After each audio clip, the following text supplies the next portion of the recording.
ഞാനിടയ്ക്ക് ഈ യൂട്യൂബിലൊക്കെ public response എടുക്കുന്ന ടൈപ്പ് വീഡിയോസൊക്കെ ഉണ്ടാവുമല്ലോ. അപ്പോൾ അതിൽ ഞാനൊരിടയ്ക്ക് കണ്ടതാണ്. അപ്പോൾ അയാൾ ചോദിക്കുന്നു ഈ സ്ത്രീകളുടെ വസ്ത്രധാരണ രീതിയെ പറ്റിയുള്ള കാര്യങ്ങൾ. അപ്പോൾ കുറേ ആണുങ്ങളൊക്കെ ഇങ്ങനെ ഇരുന്ന് പറയുന്നുണ്ടായിരുന്നു. സ്ത്രീകൾ ഇങ്ങനെ ഇപ്പോഴത്തെ പിള്ളേർ ഈ ചെറിയ ചെറിയ ഡ്രസ്സും എല്ലാം കാണിച്ചുകൊണ്ടൊക്കെ നടക്കുന്നത് കൊണ്ടാണ് ഈ പീഡനങ്ങളൊക്കെ കൂടുന്നത്. അതുകൊണ്ടാണ് ആണുങ്ങൾ പീഡിപ്പിക്കുന്നത് എന്നൊക്കെ ഉള്ള രീതിയിൽ നിങ്ങളും കേട്ടിട്ടുണ്ടാവും. എല്ലാവരും ഒന്നല്ല, കുറച്ച് പേരൊക്കെ അങ്ങനെ പറയണ കേൾക്കാറുണ്ട്. സോ നിങ്ങൾ കണ്ടിട്ടുണ്ടാവും ഇപ്പോൾ ന്യൂസിലൊക്കെ ഈ ഇടയ്ക്ക് ഒരു 3.5 4 വയസ്സുള്ള ഒരു കുട്ടിയെ, അതും സ്വന്തം വീട്ടിലുള്ള സ്വന്തം അച്ഛൻ്റെ ജ്യേഷ്ഠൻ സഹോദരനാണ് ഉപദ്രവിച്ചിരുന്നത്. അതിൽ ഈ ആ കുട്ടിയുടെ വസ്ത്രധാരണവും അതൊക്കെ എന്തെങ്കിലും ഒരു ഒരു മാറ്ററായിട്ട് വരുന്നുണ്ടോ? അപ്പം നിങ്ങൾക്കൊന്ന് ചിന്തിച്ചൂടെ, ആരുടെയാണ് തെറ്റ്? പെൺകുട്ടികളുടെ ആണോ അതോ ചെയ്യുന്ന ആളുടെ ആണോ? ആ ചെയ്യുന്ന ആൾക്ക് അങ്ങനെ തോന്നിയതല്ലേ തെറ്റ്? പക്ഷെ അതാരും കാണില്ല, അത് ആരും പറയില്ല. അങ്ങനെ എവിടെയെങ്കിലും എഴുതി വെച്ചിട്ടുണ്ടോ പെൺകുട്ടികൾ ഇങ്ങനെയൊക്കെ ഡ്രസ്സ് ചെയ്ത് കഴിഞ്ഞാൽ ഓക്കെ നിന്നെ എനിക്ക് ചെയ്യാം എന്നുള്ള ഒരു ലൈസൻസ് ആണ് എന്നുള്ളത്? അത് അങ്ങനെ ചെയ്യാത്ത നല്ല ആണുങ്ങളുണ്ടല്ലോ. അവരിൽ നിന്ന് ഇയാൾക്ക് മാത്രം അങ്ങനെ തോന്നി, ഈ പർട്ടിക്കുലർ ഒരാൾക്ക് മാത്രം അങ്ങനെ തോന്നിയാൽ അത് അയാളുടെ തെറ്റല്ലേ?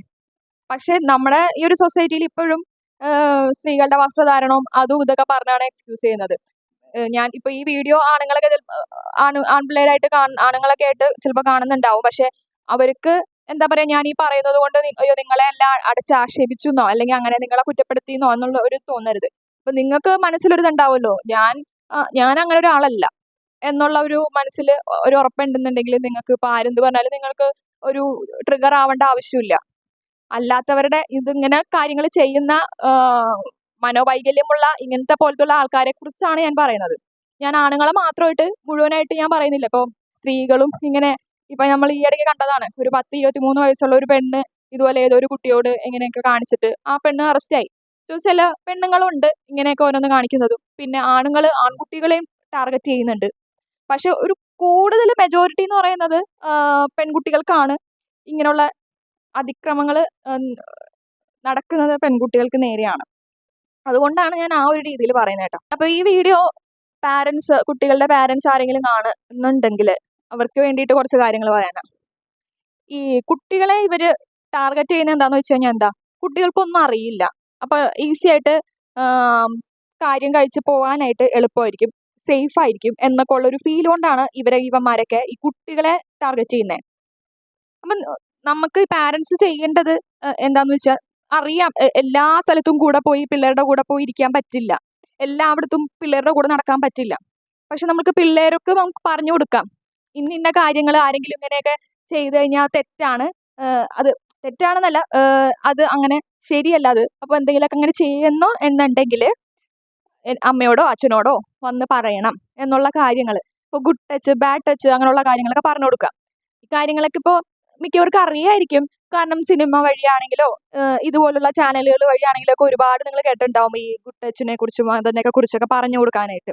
പക്ഷെ എല്ലാവരും ഒന്നും അത് ചെയ്യുന്നുണ്ടാവില്ല. ഇപ്പൊ നിങ്ങൾ വിചാരിക്കുമ്പോൾ എൻ്റെ മോള് സേഫ് ആണ്, എൻ്റെ മോൻ സേഫ് ആണ്, കുഴപ്പമൊന്നുമില്ല എന്നൊക്കെ വിചാരിക്കും. പക്ഷെ എപ്പോഴാണ് എങ്ങനെയാണ് ഒരു അവസരം വരിക അല്ലെങ്കിൽ അങ്ങനത്തെ ഒരു ഇത് വരിക എന്നൊക്കെ പറയാൻ പറ്റൂല. ഞാൻ പേടിപ്പിക്കണല്ല ആരെയും.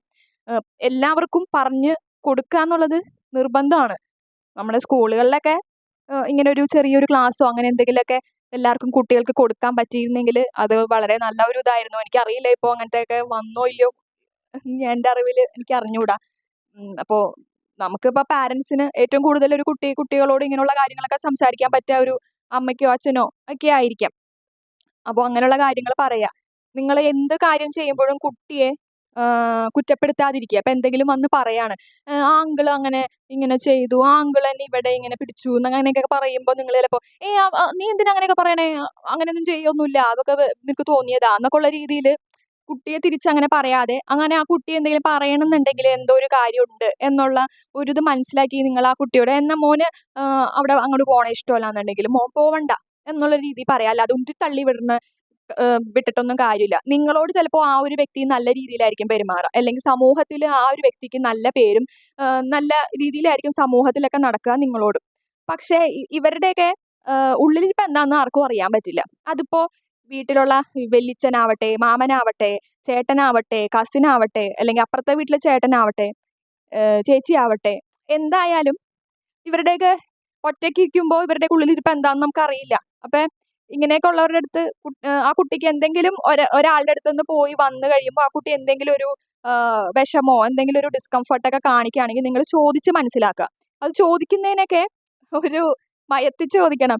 എന്താടി നീ എന്തൊന്നാടി അവിടെ പോയി ചെയ്തേ? അങ്ങനെയൊക്കെയുള്ള രീതിയിൽ ചൂടാവാതെ സ്നേഹത്തോടെ ചോദിച്ച് മനസ്സിലാക്കുക. എന്നാലേ കുട്ടികൾ പറയുള്ളൂ. അതുകൊണ്ടാണ് ഇങ്ങനെയുള്ള ഇപ്പൊ ഈ ഒരു കൊച്ചിനെ 1.5 വർഷത്തോളം ഇയാള് ഇങ്ങനെ കാണിച്ചു എന്ന് പറയുന്നുണ്ട്. അതെന്തുകൊണ്ടാണ് ഈ കുട്ടി വീണ്ടും അയാളുടെ അടുത്ത് പോകേണ്ടി വന്നേ? കാരണം അയാള് സ്വന്തം വല്യച്ഛനാണ്. അങ്ങനെയുള്ളൊരിതുണ്ട്. അപ്പൊ എന്തായാലും പോവും. പിന്നെ നല്ല രീതിയിലായിരിക്കും സ്നേഹത്തോടെ ആയിരിക്കും അയാള് പെരുമാറുന്നത്. നല്ല സ്നേഹത്തോടെ ചിലപ്പോൾ മിഠായിയൊക്കെ വാങ്ങിച്ചു കൊടുക്കും പിള്ളേർക്ക്. അപ്പോ പിള്ളേര് നോക്കുമ്പോൾ സ്നേഹത്തോടെയാണ് എന്റെ വല്യച്ഛനാണ് എന്നുള്ള രീതിയിലാണ്. അവർക്കറിയില്ല. അവർക്ക് അത്രേ അറിവുള്ളൂ. അപ്പോ എന്തെങ്കിലും ഒരു ഡിസ്കംഫർട്ട് പിള്ളേര് കാണിക്കുന്നു, അങ്ങനെ ഒരാളോട് കാണിക്കുന്നുണ്ടെങ്കില് നിങ്ങള് പിന്നീട് ഉന്തിത്തള്ളി അത് കുഴപ്പമൊന്നുമില്ല, അല്ലെങ്കില് അത് സ്നേഹം കൊണ്ടല്ലേ എന്നൊക്കെ ഉള്ള രീതിയിലൊന്നും പറഞ്ഞ് വിടാണ്ട് ഒന്ന് നിങ്ങള് കുട്ടി അയാളുടെ അടുത്ത് പോകുമ്പോ അറിയാതെയൊക്കെ ഒന്ന് വാച്ച് ചെയ്യുക. അയാളുടെ പെരുമാറ്റം എങ്ങനെയാണ്? എന്തെങ്കിലും ചീത്ത രീതിയിലൊക്കെ എന്തെങ്കിലും ചെയ്യുന്നുണ്ടോ എന്നുള്ളത് നിങ്ങളറിയാതെ ഒന്ന് വാച്ച് ചെയ്യുക. പിന്നെ പിള്ളേര് ഇങ്ങനെ എന്തെങ്കിലുമൊക്കെ വന്ന് ചില പിള്ളേര് വന്ന് പറയും ഇത്. ഇങ്ങനെയൊക്കെ എന്തെങ്കിലും ചെയ്തു, എന്തെങ്കിലും കാണിച്ചു. അപ്പോ ഈ കൂടുതലും ഈ അമ്മമാരോടൊക്കെ ആയിരിക്കും വന്ന് പറയാ. ചിലവരെന്ത് ചെയ്യും? ഇത് മറച്ചു വെക്കും പേടിച്ചിട്ട്. എൻ്റെ ഒരു അഭിപ്രായത്തില് അങ്ങനെ മറച്ചു വെച്ച് കഴിഞ്ഞാൽ പിന്നീടും ഇത് തുടരും. അല്ലെങ്കിൽ വേറെ ഏതെങ്കിലും കുട്ടികളോട് ചെയ്യും. അവര് എന്താ രക്ഷപ്പെട്ടു പോവാണ് ആ ചെയ്ത ആളെ. നമ്മള് ഈ വിക്റ്റിമാണ് ഇങ്ങനെ കഷ്ടത്തിലാവുന്നത്. ഈ ചെയ്ത ആള് സന്തോഷിച്ച് ഒരു കുടുംബം കുട്ടികളൊക്കെ ആയി സന്തോഷിച്ച് സമാധാനത്തോടെ കഴിയും. ഇത് എന്താണ് നഷ്ടം ബാക്കിയുള്ളവർക്കാ. അപ്പൊ പരമാവധി ഇതിങ്ങനെ എന്തെങ്കിലും അറിയിക്കുകയാണെങ്കിൽ നേരെ അവന്റെ വീട്ടിൽ പോയിട്ട് അവന്റെ ഭാര്യയുടെയും അമ്മയുടെയൊക്കെ മുമ്പിൽ വെച്ച് തന്നെ ഇത് ചോദിക്കുക. അപ്പൊ നിങ്ങൾക്ക് പേടിയാണെങ്കിൽ നിങ്ങളുടെ ഹസ്ബൻഡിനോടോ അല്ലെങ്കിൽ നിങ്ങളുടെ അച്ഛനോടോ ആരോടെങ്കിലും ആണുങ്ങളോട് പറയാ. അവര് ചെന്ന് ചോദിച്ചോളും.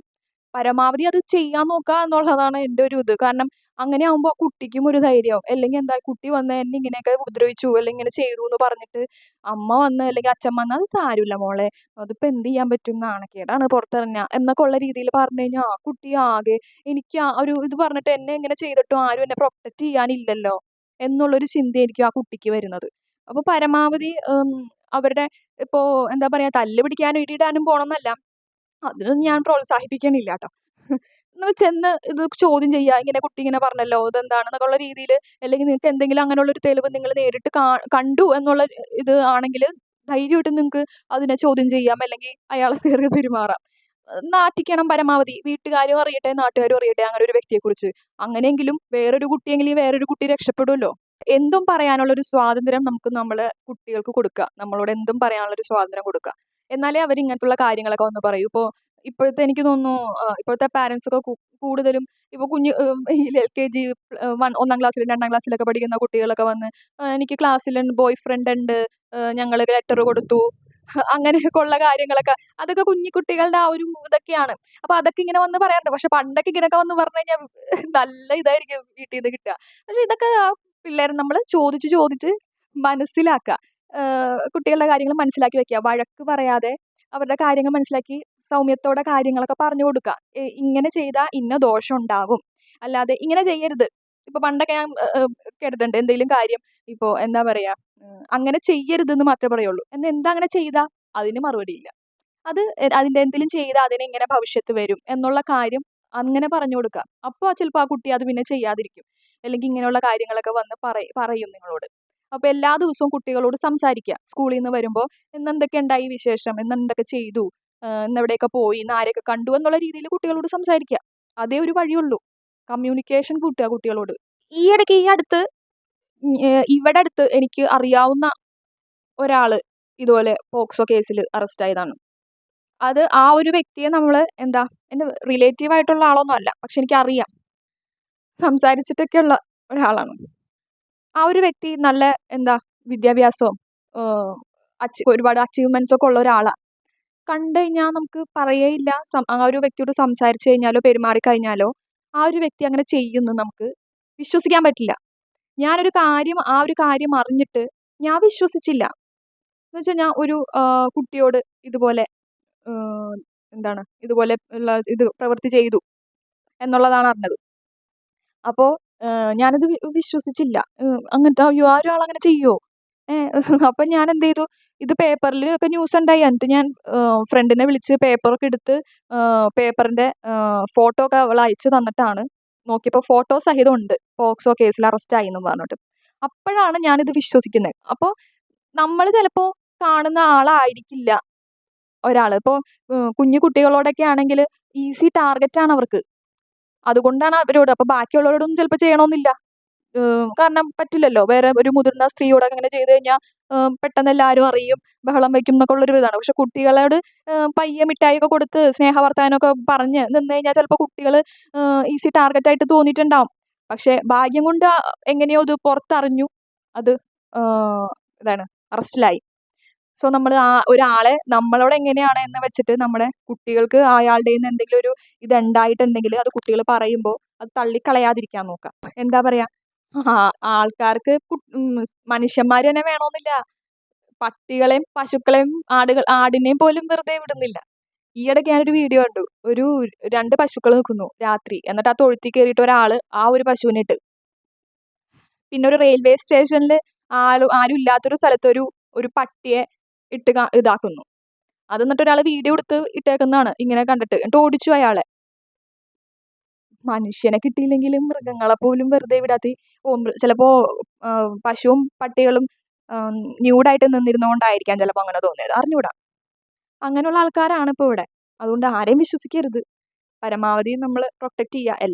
എല്ലാ സ്ഥലത്തും നമുക്ക് കൂടെ പോകാൻ പറ്റില്ല എന്നുണ്ടെങ്കിലും ഇങ്ങനെയുള്ള കാര്യങ്ങൾ പറഞ്ഞു കൊടുക്കുക. കുട്ടികളെ കുറച്ച് ധൈര്യമുള്ള ആൾക്കാരായിട്ട് വളർത്തിയെടുക്കാൻ നോക്കുക. എല്ലാത്തിനും ഇങ്ങനെ പറഞ്ഞ് പേടിപ്പിക്കാതെ, എല്ലാത്തിനും പേടിപ്പിച്ചാക്കാതെ ചില കാര്യങ്ങളൊക്കെ സ്വയമായിട്ട് ചെയ്യിപ്പിച്ച് കുറച്ചൊരു എന്താ പറയുക, നല്ല ധൈര്യത്തോടെ ഒരു മെച്യൂർഡായിട്ട് ഇരിക്കുന്ന രീതിയിൽ കുട്ടികളെ വളർത്തിയെടുക്കുക. അപ്പോൾ ചില കുട്ടികൾ ഇങ്ങനെ വായ്ത്തൊരാതെ വർത്താനമൊക്കെ പറയുമ്പോൾ എല്ലാവരും പറയുന്നത് കേട്ടിട്ടുണ്ട്, ഓ ഈ കൊച്ചിന് ഇത്രയും ചെറുപ്പത്തിലെ ഇങ്ങനെ മെച്യൂരിറ്റി കാണിക്കേണ്ട ആവശ്യമുണ്ടോ എന്നൊക്കെ. ആ കുട്ടിക്ക് നല്ല കാര്യവിവരവും ഇതുപോലുള്ള ധൈര്യങ്ങളൊക്കെ ഉണ്ടാവും. ഇതുപോലുള്ള കാര്യങ്ങൾ ഫേസ് ചെയ്യേണ്ടി വരുമ്പോൾ എങ്ങനെയെങ്കിലുമൊക്കെ തരണം ചെയ്യാനുള്ള ഒരു ഇത് ആ കുട്ടിക്ക് ഉണ്ടാവും. നമ്മൾ പരമാവധി കുട്ടികളെ നല്ല ധൈര്യത്തോടെ വളർത്താൻ നോക്കുക. എന്തെങ്കിലും ആക്ടിവിറ്റീസ് ഇപ്പോൾ ഇങ്ങനെ കരാട്ടെ അങ്ങനത്തെ പോലുള്ള കാര്യങ്ങളൊക്കെ ഉണ്ടല്ലോ, അങ്ങനെയുള്ള കാര്യങ്ങൾ താല്പര്യം ഉണ്ടെങ്കിൽ അവരെ വിടുക. അതൊക്കെ എന്താ പറയുക, ഇങ്ങനെയുള്ള കാര്യങ്ങൾ ചെറുക്കാനും ആ ഒരു ധൈര്യവും ആ ഒരു കുട്ടികളുടെ മനസ്സിൽ ആ ഒരു ഇതൊക്കെ വളർത്താനായിട്ട് ഹെൽപ്പ് ചെയ്യുന്ന കാര്യങ്ങളാണ്. കുട്ടികളെ നിങ്ങൾ സപ്പോർട്ട് ചെയ്യുന്നില്ല എന്ന് തോന്നിക്കഴിഞ്ഞാൽ പിന്നെ ആ കുട്ടി ഭയങ്കര ഡൗൺ ആവും. പിന്നെ ഒരു കാര്യം നിങ്ങളോട് സംസാരിക്കാതെ വരും. അപ്പോൾ കുട്ടികൾ എന്തെങ്കിലും ഇങ്ങനെയൊക്കെ വന്ന് എന്തെങ്കിലും ഉണ്ടായി എന്ന് പറയുമ്പോൾ നിങ്ങൾ പരമാവധി ഒരു ഇനിഷ്യേറ്റീവ് കാണിക്കുക. അതിന് ഞങ്ങൾ നീ പറയുന്നത് ഞാൻ വിശ്വസിച്ചു എന്നുള്ളതെങ്കിലും കുട്ടിക്കൊന്ന് കൺവേ ചെയ്ത് കൊടുക്കുക. പരമാവധി അത് ചോദ്യം ചെയ്യുക. അതിന് വേണ്ടിയിട്ട് കുട്ടിക്കൊരു നീതി ഉണ്ടാക്കി കൊടുക്കുക. അതിനുള്ള ശ്രമമെങ്കിലും നടത്തുക. ഒന്നില്ലെങ്കിലും അതിനൊക്കെ പ്രതികരിക്കണം എന്നാണ് എൻ്റെ ഒരു ഇത്. നേരിട്ട് ആ വീട്ടിൽ പോയി നാണം കെടുത്തണം, നാട്ടുകാരുടെ മുമ്പിൽ നാണം കെടുത്തി വിടണം, കേസും കൊടുക്കണം. കേസ് കൊടുത്ത് എന്തുവരെ വിധിയാവും എന്തൊക്കെയാവും എന്നൊന്നും അറിയില്ല. പക്ഷെ പരമാവധി ആ ഒരാളെ എക്സ്പോസ് ചെയ്യണം എന്നാണ് എൻ്റെ ഒരു ഇത്. ഞാനൊരു കാര്യം പറയാം. അത് വലിയൊരു സംഭവമൊന്നുമല്ല. ഇതുപോലെയുള്ള നിങ്ങൾക്ക് ഈ ഒരു ജനൽ കാണുന്നുണ്ടോ? അതുപോലെ തന്നെ ഇവിടെ ഒരു 2 പാളി ജനലുണ്ട്. വെളിച്ചം വരുന്നില്ലേ? അപ്പോൾ കുറേ നാൾക്ക് മുമ്പാണ് ഈ ഒരു കട്ടിൽ ഇങ്ങനെയായിരുന്നു കിടന്നിരുന്നത്. അപ്പം ഞാനും അങ്ങനെ കിടന്നിട്ട് ഭയങ്കര ചൂടായിരുന്നു ഇവിടെ. ഈ ഒരു ഭാഗത്ത് മരങ്ങളൊന്നും ഇല്ലാത്തതുകൊണ്ട് ഭയങ്കര ചൂട് വരും. അപ്പോൾ രാത്രി ഞാൻ ഒരു ജനൽ തുറന്നിട്ട് ഇവിടെ നിന്ന് കിടന്നു കഴിഞ്ഞാൽ നമുക്ക് ചന്ദ്രനെയും നിലാവും ഒക്കെ കണ്ട് ഇങ്ങനെ കിടക്കാം. അപ്പം ഞാൻ ജനൽ തുറന്നിട്ട് അങ്ങനെ കിടക്കാറില്ല. പക്ഷേ ഉറങ്ങുന്നതിന് മുമ്പ് അടയ്ക്കാമല്ലോ എന്ന് കരുതി തുറന്നിട്ട് കുറച്ച് നേരം പുറത്തേക്ക് നോക്കി കാറ്റും കൊണ്ട് കിടന്നു. കിടന്നിട്ട് ഞാൻ ഉറങ്ങുന്നതിന് മുമ്പ് ജനൽ അടച്ചു എന്നാണ് എൻ്റെ ഒരു ഓർമ്മ. അടച്ചിരുന്നു എന്നാണ് എൻ്റെ ഒരു ഓർമ്മ. പക്ഷെ ഞാൻ കുറച്ച് നേരം കിടന്നുറങ്ങി. അപ്പോൾ എൻ്റെ അനിയത്തി ഹാളിലിരുന്ന് പഠിക്കുകയാണ്. അവൾ ലൈറ്റ് ഇട്ടിട്ടുണ്ട് ഹാളിൽ. ഞാൻ ലൈറ്റ് ഇട്ടിട്ടില്ല റൂമിൽ. എൻ്റെ അമ്മ കിടന്നുറങ്ങി. വേറെ അച്ഛനും ഇവിടെ ഉണ്ടായിരുന്നില്ല. അച്ഛൻ പുറത്തായിരുന്നു. അപ്പോൾ ഞങ്ങളിവിടെ കിടന്ന് ഞാൻ കിടന്നുറങ്ങി. ഉറങ്ങിയിട്ട് പെട്ടെന്ന് എങ്ങനെയോ ഞാൻ കണ്ണ് തുറന്നു. അതെന്താണെന്ന് എനിക്ക് അറിഞ്ഞൂടാ. പെട്ടെന്ന് കണ്ണ് തുറന്ന് നേരെ നോക്കിയത് അങ്ങനത്തെ ഉള്ളൊരു ജനൽ ഇവിടെ ഉണ്ട്. അപ്പോൾ ജനലിൻ്റെ ഒരു പാളി പയ്യെ തുറന്നിരിക്കുക. നേരെ നോക്കിയപ്പോൾ ഒരു രൂപം. അത് രൂപം എന്ന് പറഞ്ഞു കഴിഞ്ഞാൽ മറ്റേ ഭൂതകാലം സിനിമ കണ്ടിട്ടുണ്ടാവുമല്ലോ, ഷെന്നികം. അതിനകത്ത് ലാസ്റ്റ് ആ ഒരു പ്രേതത്തിൻ്റെ രൂപം കാണിക്കൂലേ, ഒരാൾ നിൽക്കണ പോലെ. അതുപോലെ കാണുള്ളൂ. കാരണം ഇരുട്ടാണ് അവിടെ. നിലാവിൻ്റെ വെളിച്ചം മാത്രമേ ഉള്ളൂ. അപ്പം ഞാൻ നേരെ നോക്കിയത് ഇതാ. അപ്പം എനിക്ക് അന്നൊക്കെ എന്ന് വെച്ചാൽ ഈ പ്രേതത്തിനെ ഭയങ്കര പേടി അങ്ങനത്തെയൊക്കെ ഉള്ള ഒരു കാലമായിരുന്നു അത്. പ്രേതത്തിനെ പേടി അങ്ങനത്തെ. ഞാനിത് കണ്ടിട്ട് എനിക്ക് ഒച്ച വന്നില്ല. ഒച്ച എനിക്ക് ഞാൻ പ്രേതമാണെന്നാണ് ഞാൻ വിചാരിക്കണേ. പെട്ടെന്ന് ആ ഒരു സമയത്ത് നിങ്ങളൊന്ന് ആലോചിച്ച് നോക്കിയേ. കിടന്നുറങ്ങി പെട്ടെന്ന് കണ്ണ് തുറക്കുമ്പോ മുമ്പിൽ ഇങ്ങനത്തെ ഒരു രൂപം കണ്ടാ നിങ്ങളെന്തായിരിക്കും? എനിക്ക് ഒച്ച വരാണ്ട് എനിക്ക് കട്ടിൽമേന്ന് ഇറങ്ങാൻ പറ്റണ്ട. ഇങ്ങനെ കിടന്നാക്കിയിട്ട് എനിക്ക് ഇറങ്ങാൻ പറ്റുള്ള. ഒരു കണക്കിന് ഇറങ്ങി ഓടി അവളുടെ അടുത്ത് ചെന്നിട്ട് പറഞ്ഞ് അവളും പേടിച്ചു പോയി. അവള് ഞാൻ കിടന്നിങ്ങനെ പേടിക്കണ കണ്ടിട്ട് അവള് ആദ്യം തമാശയെന്ന് വിചാരിച്ചു. പിന്നെ അമ്മയെ കൊട്ടി വിളിച്ച് അമ്മയെ വന്ന് എന്നെ കാണിച്ചു. ദേ ഇവിടെ ഒരാള് നിക്കണൂന്നൊക്കെ പറഞ്ഞ് വന്നു നോക്കിയപ്പോ ആളുണ്ടായില്ല.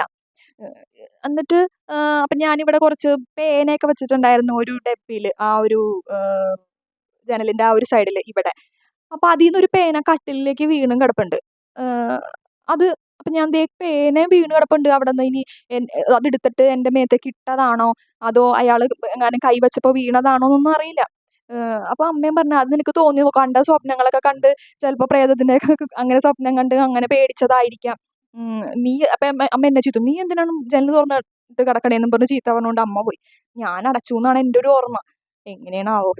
പിറ്റേ ദിവസം രാവിലെ ആയപ്പോ അമ്മ ചെന്ന് നോക്കിയപ്പോ ആ ഒരു ജനലിന്റെ പുറത്തായിട്ട് ഞങ്ങക്കിവിടെ കോഴിയുടെ കൂടുണ്ടായി. അപ്പൊ അത് കോഴി ചത്തുപോയപ്പോ അത് പൊളിച്ച് അതിന്റെ മറ്റേ ഇങ്ങനെ സൈഡിലത്തെ പലക ഉണ്ടാവുമല്ലോ, തട്ട് തട്ട് പോലെ. ആ ഒരു പലക ബാക്കിൽ ഇരുന്നിരുന്നത് ഇവിടെ ഇരിക്കണു. ഇവിടെ ചാരി വെച്ചേക്കണു. എന്ന് വെച്ച് കഴിഞ്ഞാൽ അതുമ്മെ ചവിട്ടി കേറാം എന്നുള്ള രീതിയിലേ കുറച്ച് താഴ്ചയുണ്ട് അവിടെ. അപ്പൊ പൊക്കം അധികം ഇല്ലാത്തവർക്ക് അതില് ചവിട്ടി കേറിയാലേ കറക്റ്റ് ഇങ്ങോട്ട് കാണാൻ പറ്റുള്ളൂ. ചിലപ്പോ എത്തി വലിഞ്ഞ് കാണാൻ പറ്റാഞ്ഞിട്ട് ചിലപ്പോ കൊണ്ടുവച്ചതായിരിക്കും അവിടെന്ന്. അപ്പൊ അതീന്ന് മനസ്സിലായി കാരണം ഇവിടെ അടുത്തുള്ള ആരോ ആണ്. കാരണം ആ ഒരു സാധനം അവിടെ ഇരിക്കുന്നു എന്നുള്ളതൊക്കെ ഈ ഇരുട്ടത്ത് ആർക്കാണ് അറിയാൻ പറ്റുക? കൂടാതെ അന്ന് ഞങ്ങടെ വീട്ടില് ഇപ്പൊ കോക്കോ അല്ല, അല്ലാതെ വേറെ ഒരു ഡോഗ് ഉണ്ടായിരുന്നു അന്ന്. അപ്പൊ ആ ഡോഗ് ഞങ്ങള് ആ പട്ടിയെ അകത്തായിരുന്നു ഇട്ടിരുന്നത്. കൂടൊന്നും ഉണ്ടായില്ല. അപ്പൊ അവൻ വർക്ക് ഏരിയ ഭാഗത്തായിരുന്നു കിടന്നിരുന്നത്. അപ്പൊ അവൻ കുരയ്ക്കുന്നുണ്ടായി. അപ്പൊ ആ ഭാഗത്ത് ചെന്നപ്പോ ചിലപ്പോ അവൻ കണ്ടിട്ടുണ്ടാവും അങ്ങനെ കുരച്ചായിരിക്കും. പക്ഷെ ഞങ്ങളത് കാര്യമാക്കിയില്ല. അമ്മയും കാര്യമാക്കിയില്ല. അപ്പൊ പിറ്റേ ദിവസം ആയപ്പോഴാണ് മനസ്സിലായത് ശരിക്കും ഇവിടെ ഒരാള് വന്നിരുന്നു. ഞാൻ പ്രേതമായിരിക്കും അങ്ങനെയൊക്കെ ഞാൻ കരുതിയെ. പക്ഷെ ശരിക്കും ഒരാളുണ്ടായി. അതും ഇവിടെ അടുത്തുള്ള ആരൊക്കെയോ ആരോ ആണെന്നാണ് എൻ്റെ ഒരു ഇത്. ആരെങ്കിലും മോഷ്ടിക്കാൻ കക്കാൻ വന്നിട്ട് അതിന്റെ ഇടയിൽ കണ്ടതാടാ അറിഞ്ഞൂടാ. പക്ഷെ ആ ഒരു കാര്യം ഞാൻ ജീവിതത്തിൽ മറക്കൂല. പിന്നീട് ഞാൻ ജനല് തുറന്ന് ഞാൻ കിടക്കാറേ ഇല്ല. ജനല് തുറന്ന് ഞാൻ കിടക്കാറില്ല. പക്ഷെ എങ്ങനെയോ ഞാൻ ജനല് നോക്കും കുറ്റിയിട്ടിട്ടുണ്ടോ എന്ന് നോക്കും അന്നത്തേന് ശേഷം. അത് ഭയങ്കര ഒരു ഇതായിരുന്നു. അത് ആരോ ജനല് തുറന്ന് കിടക്കണു എന്ന് കണ്ടിട്ട് തന്നെ ആരോ വന്നതാണെന്നാണ് എൻ്റെ ഒരു ഇത്. ഇവിടെ ഏഹ് ആരെങ്കിലും അറിയാവുന്ന ആരെങ്കിലോ അടുത്തുള്ള ആരെങ്കിലോ അറിഞ്ഞൂടാ ആരാണെന്ന്. പക്ഷെ ഇവിടെ ഞങ്ങടെ വീടിന്റെ അടുത്തുള്ളവരും ഇങ്ങനെ പറഞ്ഞു കേട്ടിട്ടുണ്ട്. ആ ഒരിടയ്ക്ക് ആരൊക്കെയോ വന്ന് അവിടെ ഇവിടെയൊക്കെ നിക്കണ പുറത്തൊക്കെ വന്ന് നിക്കണ കാണാം. എൻ്റെ വീട്ടിലല്ല അവരുടെ വീട്ടിലും പുറത്ത് വന്ന് നിക്കണ കാണാം എന്നൊക്കെ ആ ഇടയ്ക്ക് പറഞ്ഞു കേട്ടിട്ടുണ്ടായിരുന്നു. അപ്പൊ ഇങ്ങനത്തെ ഓരോ ഞരമ്പന്മാരുണ്ട്. സോ നമ്മള് സൂക്ഷിക്കുക. നമ്മുടെ കുട്ടികളെയും സൂക്ഷിക്കുക. അപ്പൊ അത്രേ ഉള്ളൂ. ഞാൻ ആ ഒരു ന്യൂസ് കണ്ടപ്പോ എനിക്കിത് പറയണമെന്ന് തോന്നി. കാരണം പിള്ളേരുടെ കാര്യമാണ്. നമുക്ക് എങ്ങനെയെങ്കിലും രക്ഷപ്പെടാം നേരിടാം എന്നൊക്കെ വെക്കാം. പക്ഷെ കുട്ടികൾക്ക് അങ്ങനെയല്ല. ഇതിപ്പോ ആ കുട്ടിയെ ആ തള്ള കൊലപ്പെടുത്തുന്നതിന് മുമ്പ് അന്നത്തെ ദിവസം ആ കുട്ടിയെ അങ്ങനെ അയാള് ഉപദ്രവിച്ചിരുന്നു എന്നാണ് പറയുന്നത്. അപ്പൊ എത്രത്തോളം ഉണ്ടെന്ന് നോക്കിയേ. എന്തോരം ആ കുട്ടിക്ക് അറിയോ ഇത് ചെയ്യുന്നത് തെറ്റാണെന്ന്. എന്തോ ചെയ്യുന്നു എന്നുള്ള രീതിയിലായിരുന്നു അത് നിന്നിരുന്നത്. അപ്പൊ എല്ലാവരും സ്റ്റേ സേഫ്. കുട്ടികളെ നോക്കുക. അത്രേ ഉള്ളൂ.